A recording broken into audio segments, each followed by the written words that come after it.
Hi friends, welcome back to my channel, or welcome if you're new. I've got my laptop and we are going to be running through my spreadsheets for the year, and I'm going to just be telling you all about my reading year, giving you a full review of 2024, delving into the nitty-gritties, all the stuff that I'm tracking, and just running through all of that. Now, you would have seen that I have already posted my favorites for 2024, so I will leave that video in the description and in the cards. But this is really going to deep dive into the numbers, the stats, the really fun part for us nerds. If you love spreadsheets, you're gonna love this video too. So in 2024, my reading was so varied. I feel like I read a lot more across genres than I would have previously. In 2023, I did read around the same amount of books as I have done in 2024, so that was quite interesting to learn. So I have read 157 books in 2024, and a breakdown on the books per month is on this spreadsheet. As you can see, I do start the year off really minimal in January. I read 5 books in January, and last year I did read 7. So I often start with less books, and then we can see a gradual increase in February and March with 11 and 12. Then we have a dip in April, which was when I got a bit ill and didn't really want to read all that much. And then we have a huge spike in the middle with 22 books read in June. And this was the same for 2023, which is so interesting to see and kind of compare. My highest reading month in 2023 was in July with 23 books, I think. So it's quite funny, they're really close together. And the 22 books in June are heavily influenced by the amazing readathon that I took part in during that month. So I read a ton in June, and then we kind of like level out slightly with 15 in July, 13 in August, with a spike in September with 20 books, and then 12 for October and November, and a spike in December with 16 books. So it's really interesting to see that shift across the months, and to see when I've been busy and when I haven't. So the total pages read for 2024 has been 45,504 pages, which is about 3,000 pages more than 2023. And the breakdown per month, you'll see, kind of correlates to the amount of books that I've read, but September seems to be my highest pages read with 5,658 pages. Now that's when I finished Bag of Bones, which is the longest book that I've read this year, so I think that kind of equates to pushing it over June's 22 books.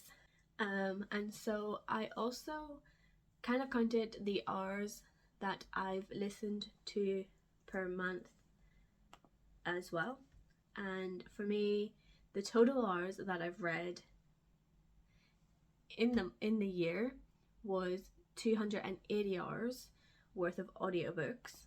Now these were either solely audiobooks or mixed media, and so when I get into the breakdown on how I read, I have been tracking the books that I read solely as audiobooks and others with mixed media. I did listen to the most audiobooks in June with 46 hours listened to, and obviously that helped me read 22 books in that month. So audiobooks are definitely worthwhile. They not only like influence the way you read and how you interpret the book, it does just keep you hooked and intrigued a lot longer if you can switch between different mediums and maybe pair some up together, like reading physically and also listening along at the same time. So I am definitely an advocate for audiobooks. I absolutely adore them. I also incorporated DNFing more because I really struggled through a lot of books in 2023 just because I wanted to finish them and I was nervous about like stopping or missing out on something. But this year I have DNF'd 2 books, so that is 2 more than what I would usually do. So that is a huge improvement for me. I've started to learn that if a book's not working for me, it's probably just because it's not written for me. I need to prioritize something better and something that's a little bit more my style. So I don't really want to miss out on other books that could fill me with joy. So now we're getting into the really fun parts. So reading method, I read mostly physically, which is something that's really been a goal of mine for the last 3 years. I do have a lot of books behind me, and one of the goals was to read the majority of my physical TBR, and I've read 87 books in 2024 that were on my physical TBR, which was so good. And I did listen and read along with 32 books this year, so that does help kind of, like I said, allow me to get through books and really understand them. I listened to 20 audiobooks, and that's just solely listening to. And I read 18 ebooks, so this is a huge improvement for me. I used to really struggle with ebooks, so I've been slowly incorporating more ebooks, usually kind of short ones, because I feel like for me, if the ebook is way too long, I'm never going to get through it. But I have read 18 of them in 2024, so that is a huge improvement in terms of reading ebooks. So something you'll know about me is that I often never pick up a book that I've read previously. So I enjoy kind of delving into new fiction and into new worlds and exploring a lot of different types of stories. And oftentimes I won't return to books that I've read before. There are a few that I would return to if I had to, but usually I read mostly first time books for me, if that makes sense. This year I did read 5 books that I've read previously, so that was either for like readathons and just for some enjoyment. So that is a little bit higher than in 2023 and 2022. A first time read is always highest for me, with 152 new books to me that I've read this year, which made up 96.8% of my reading. Now I move into series and standalones, and this is something that I find very interesting, where I've read the exact same amount of books that were part of a series as I did in 2023. So I read 23 books that were part of a series, both in 2023 and in 2024. I finished 7 series this year. I read 8 sequels and I started 6 series. So I think majority of the stuff I started this year, I also finished this year, because they were either 2 or 3 books in a series. Now I move on to book clubs and readathons. This year I didn't partake in the same amount as I did in 2023. I kind of reduced the amount of things I was signing up to because it was a little bit overwhelming. So I made the decision to take part in a book club, one in every quarter. So I've read 4 books for book clubs. One was the Midnight Society, one was for Dark Hearts Book Club, one was for the Insta Book Tour, and the other was the Thrills and Chills book club, which I was also a guest host of. I will leave the link to our live show for that book down below, so you can go and check that out. And I will leave the links to these book clubs, so you can go and check out those creators that made them as well. So I think that will also continue into 2025, but rather than just one, I could do 2 in each quarter, but we'll see what happens. So I am a guest host for the Fright Club's January book, which is going to be The Drift by CJ Tudor. So I will leave both Christine and Cliff, who run that book club, down below, so you can go check that out and also possibly join us for the January book.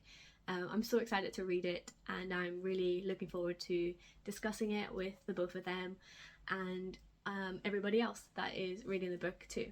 Books that I read for readathons were a total of 36, which is a whole lot less than in 2023. I took part in Halloween-a-thon, the final book support group, Zombie-a-thon, the Amazing Readathon, which also had Face-Off weekend, so I kind of tracked those differently, and also Summerween. So those were the readathons that I took part in. They were interesting, and it's been fun to just pop into some of them and not overcommit myself to too much. So now we move into the genre breakdown. I read from a total of 12 different genres this year, which is more than in 2023, so that is a huge improvement for me. Horror was my biggest genre that I read in 2023. I think I read over 75 books from the horror genre, and this year I have dropped that to 64. So horror only made up 40.8% of my reading, whereas before it was over 50. So I have dropped that by 10%, which is interesting for me because that's usually, well, it still is the biggest, but I am so proud to have increased the other genres as well, and also tackling some of them that I haven't tackled before. So I've read more thrillers in 2024 than I did in 2023, and less fantasies. I read 1 classic, 1 non-fiction, 7 dystopian, 3 historical fiction, which is a new area for me.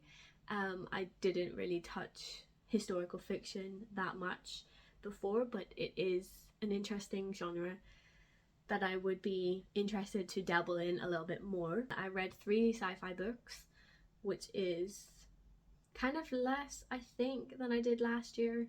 I'm not entirely sure, I don't remember, but I do want to read more sci-fi books. I read 2 crime books, 1 paranormal, 6 in magical realism. That's slowly becoming like one of my favorites in the fantasy area. 27 fantasy books and 64 horror books.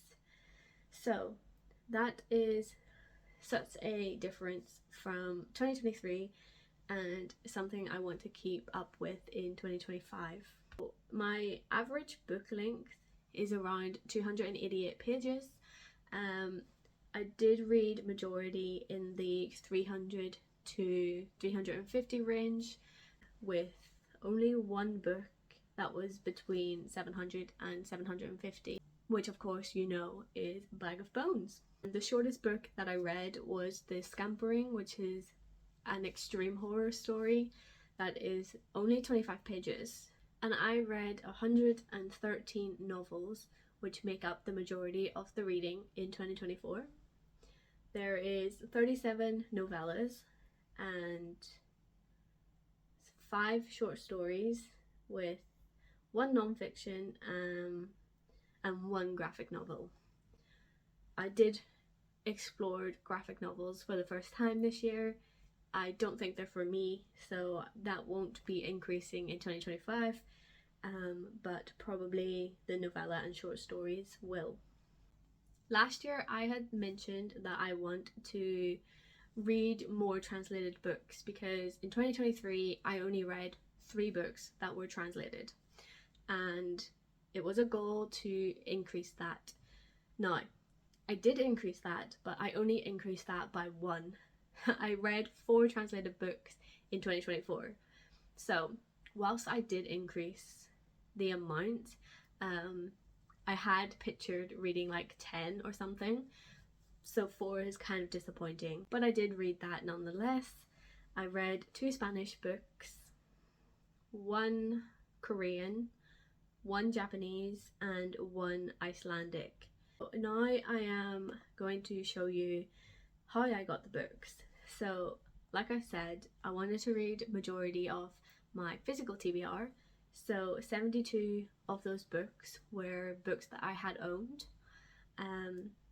There are a number in here that could be classed as my owned books, but I wanted to distinguish between other areas. So like the book box and ARCs. Sometimes I got physical ARCs, but I'm not counting that as my own. I'm wanting to track that in different ways. So I read 72 books that I owned. I read 7 that were gifted to me. I read 22 on Everand. This spreadsheet still shows up as scribed, but hopefully next year's won't.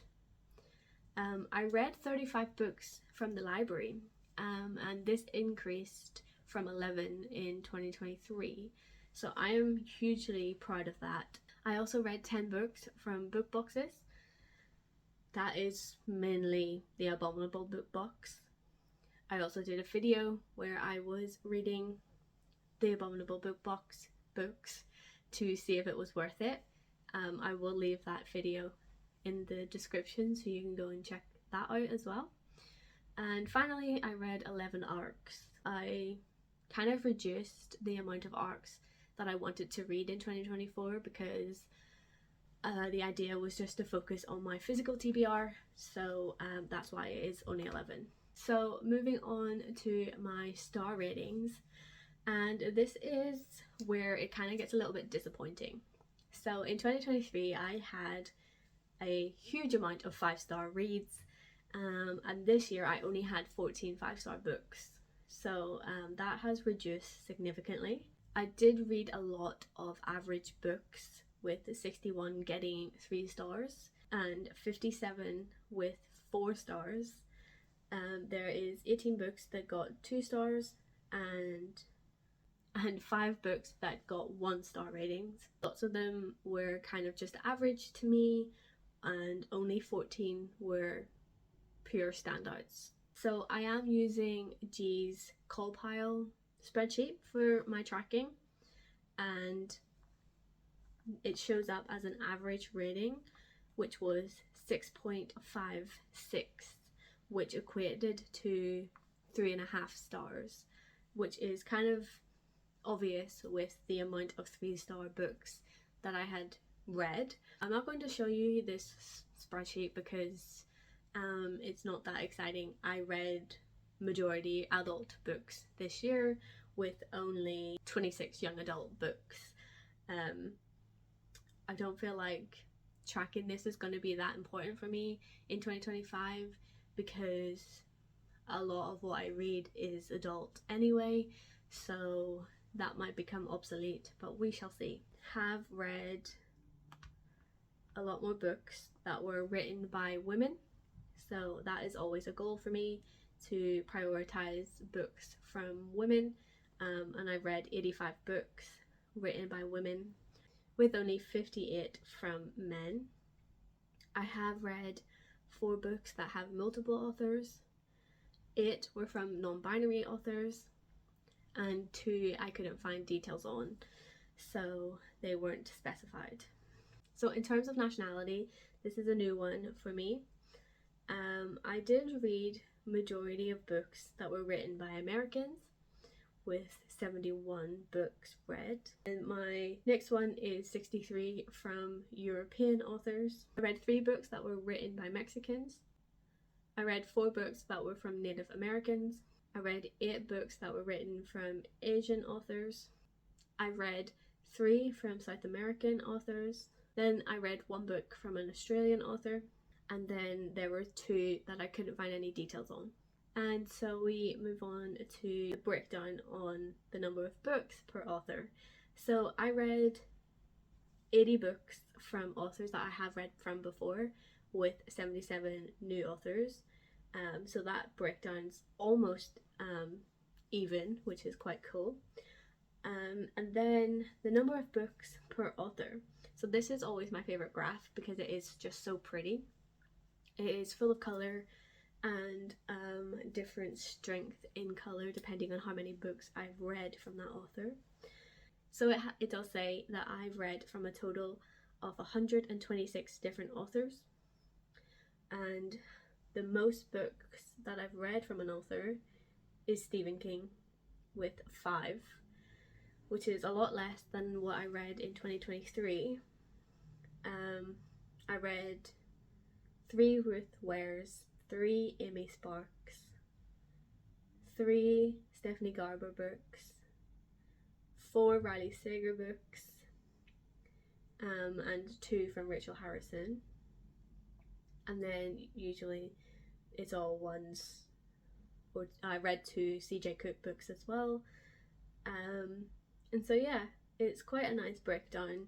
This graph is just so nice to look at, and to see all of the different authors in there. So there you have it. Those are all my stats for 2024 and a little bit of a comparison with 2023. I had an interesting reading year. I did find some new favourites, but a lot of what I read was really average. But here's to 2025, and I'm really excited to see what comes out of this year. Let me know in the comments what some of your stats are, and if we have any similarities. It would be really cool to have that discussion with you. Thank you so much for watching this long video. I hope you have enjoyed it. Do stick around if you are interested in books and movie content. Go check out all of those other videos and the creators that I have mentioned, and I will catch you in the next one. But until then, keep your pages turning and embrace the darkness. Bye!